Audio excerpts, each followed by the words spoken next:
Going on, everybody? I know who it is. It's JJ. And, first things first, want to thank all the subscribers. It's Monday, back on the grind. As people don't know, I still grind on Sunday. I don't do any car selling grind or nothing like that. I don't do any sell car selling. But I like stream and do other stuff. But now we back to the car. Now we back to the car business because we're not legally we're it's against the law to open on Sundays to sell any cars unless you're public. If I owned any cars outright, my personal, and I could sell them. But since I'm a car dealer, you're not legally open on Sunday or sell cars. But we back here Monday. Appreciate everybody, and as y'all know, we still doing the do it yourself. So it's doing it yourself still. You didn't figure out your budget. You didn't negotiate it. Now it's the time to go and check out the car. I will always advise people, if you don't know nobody that works on cars mechanically, at least go find a couple people. At least I'm gonna say you want to at least know a minimum of 2, 3 people, because you never know when you're gonna go check out a car. And I always say it's best to bring somebody that at least knows the basics about a car. And it's also good if you know the basics about cars. Some people, like, I sold a car to a person, and they were answering like, does the windshield wipers work automatically? Like, yes, windshield wipers work automatically. You just some of them you click it up, some of them you turn the dial. So you should, like, people should know, like, the basics, like how to check the little basics and stuff on the car. So first things first, you're gonna check. You read the ad. You read the ad. You see if, and then you want to see if everything that the person said in the ad lines up to what the car is saying. And then you want to look at all the pictures of the car. You want to look at all the pictures of the car to make sure all the pictures of the car look like what you're coming to purchase. We know the cameras, they got filters, and these cameras take good pictures. So it might be something that you see the pictures, but you might not see until it's up close. So if it's not that big of a deal, just move on. Like I said, if it's not that big of a deal, just move on. First things first, I would say, just go around, look at the car. This is just the audio, like, this is the talking point of it, and then we're gonna give you the visual. I'm gonna do an actual walk around on my car. My car, I've been driving it, so it's not like cooled down. So you want to look at a car. If not all the time, the car is going to be cooled down. So you can look at it from 2 ways. Because most of the time people are going to be buying the car that somebody's personally driving, so they probably was driving it, so it's a little warm already. So first things first, just go look around the car. Look at the tires. Check them, see how the thread is. You can rub your hand, like, in there and stuff like that, and rub it around and see if it's, like, got any, like, if it dips in, or if it's, like, got any wire or thread or something showing. Always, like, if you're gonna check out some cars, I would advise you to have a little, like, grab you a little just old rag, if you're gonna sit there and check the fluids, and get you something to put over your hands, like some gloves and stuff like that, because you're gonna be touching stuff and your hands will get a little dirty. So if you're gonna get your hands dirty, if you want to do that, you can also just do a visual look. You can just look at you can always just do stuff visual. But also just get a rag because you want to check the fluids, or have the fluids, or ask the person that's selling the car if they're willing to check the fluids and just show you. So first things first, just look around, make sure, look at the tires. Just kind of, like, press on the car, see if it has, like, any, like, bouncing to it. Like, if it's, like, bouncing, then you can see, like, how the struts and stuff. But I'm gonna do a visual part of this. This is just because I know everybody can just sit there. Some people can learn this way. Some people have to learn a visual way, and some people have to learn.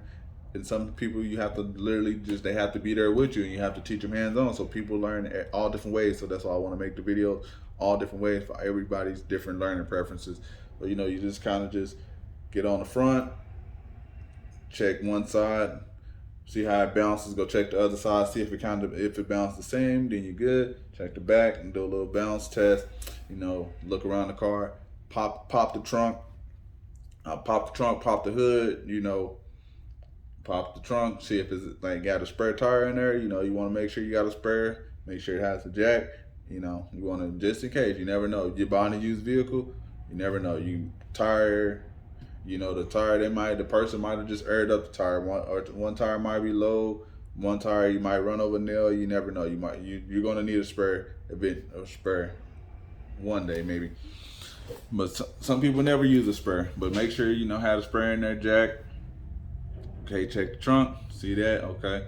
Then you go pop the hood, look around, and it's the person like, hey, do you mind checking the oil for me? Or when you can answer like when the last time to be changed. But I always tell people when you buy a car, one the things I would always do is first things first, get the oil changed and get the belts changed because the cars is like your AC and all that is powered. Like you see, it's serpentine belts is going to be on the side of the motor, and you want to look at those belts. But I always say if you're buying a used car, I would advise you just go ahead and just get that changed alone, and then the next thing would probably be like the spark plugs and coils, if you can.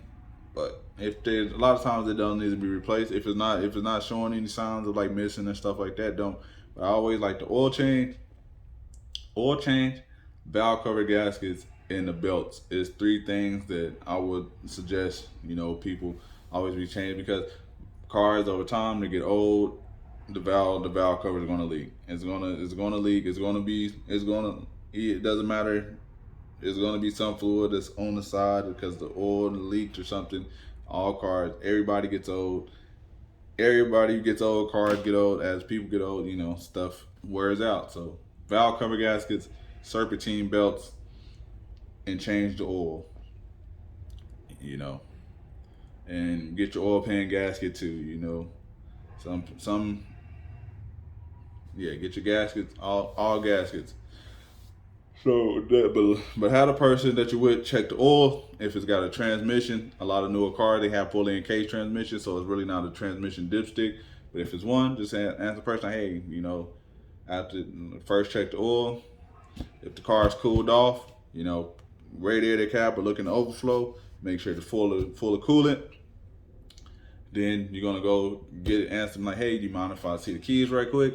Just be polite. Just don't be in there being rude and not interacting with the person because you're coming to this person's property. You're looking to buy a vehicle. Don't come in there and just because I have it a lot of times people come in the car, be like, I'll be sitting inside and they'll pull up and they'll just go look at the car and they'll be all of this and touching the car and then all that, and then they'll answer like, you got the keys, and they won't really they'll be talking to you, but they're just talking at you. They're not really talking to you, not having a conversation. So be respectful because this is this person's property until you take possession and it becomes your property. So hey, do you mind if I borrow the keys real quick? Start it up. You want to start it up. You want to see how easy it starts. Does it drag? If it's dragging the battery or your alternator. Or if it's click click click, it might be the starter. But we're gonna make a visual video for that type of stuff. So you want to see how easy it starts. If it starts easy, cool. Then now sit there and let it run. See how it idles. If there's any vibration at idle, a little four cylinders always gonna have some little vibration because they're four cylinders. They just all do. They're gonna have a little bit more vibration than a V6. A V6, a V8 is gonna idle and it's gonna be a lot smoother. But if if it's vibrating, a heavy vibration sitting there while you're at idle, probably some of your mounts is worn. Probably like your motor mounts, and you can get a set of mounts depending on the car for 60 to 150 for the whole set, just depending on the car. And it might be a little bit more. So you want to sit there and see how it idles, and then you want to sit there and just let it run. While you let it run, you just want to say, hey, do you mind if I just pull it up a little bit, like get it out of the spot? Just pull it up just a tad bit, like a little inch, just where it's on the surface where you can see, like, okay, where it was parked at, was it leaking anything? And now I'm gonna move it up a little bit and let it run, and then you let it run till it gets to normal operating temperature. Normal operating temperature is when the hand is at the halfway mark or a little bit behind, under the half. So if it's at the half, it's fine. If it starts going above that, some cars do. Some cars, like I know, like some of the older GM's car, like especially like the Vans and some other car, they'll go a little tick above. They'll go a little tick above the halfway, so it'll be like the half will be right here, and it'll be like slowly, and then the fans and stuff will kick on, then it'll start itching back. So some cars do that. But You want to just make sure sit there, let it sit there, and while it's sitting there idling and getting to normal operating temperature, sit there and ask any question, any more questions about the vehicle. You know, if you like the vehicle, start saying like, hey, is the title to this vehicle registered in your name? You know, answer them that question. You know, just start answering little questions about the car. You know, is there anything about the car that you noticed that you know that you want to just pass on to me? Like, even if it's the smallest thing, you know, just ask that. And then once it gets to normal operating temperatures, hey, you mind if I go on a test? You mind if I test drive the vehicle? You mind if I take it, you know, on a highway and stuff like that? Just being polite. Like, you're going to take it on a highway anyway when you're doing a test drive, but just being polite and respectful and being respectful of each other. And then, hey, you know, if they personally like, oh, no, I don't if you don't want to, if they tell you like, no, I don't really want you to take it on the highway or something like that, then kind of raise a little eyebrow, but still, you know, go drive the vehicle, you know.